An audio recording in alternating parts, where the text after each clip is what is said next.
জয় শ্রী রাধে, জয় শ্রী শ্যাম, শ্রী রাধা গোপীজন বল্লভ জয়তী। 17ই পৌষ আসতে চলেছি মরাডাঙ্গা, মারুগঞ্জ, হাটখোলা নামযজ্ঞ উপলক্ষে প্রথম দিবসীয় হরিকথা, ভাগবত কথা পান হবে।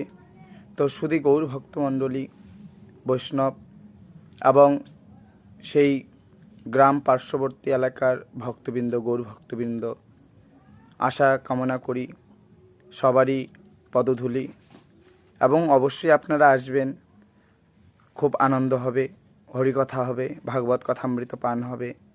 তো আপনারা অবশ্যই কৃপা করে এই দাসকে কৃপা করবেন এবং সঙ্গে আপনারা কৃপাপূর্বক সবাই সেখানে যুক্ত থাকবেন এবং মহতীয় হরিকথা নামযজ্ঞ কমিটিকে এগিয়ে দেবেন, এটাই আশা। জয় শ্রী রাধে, জয় শ্রী শ্যাম।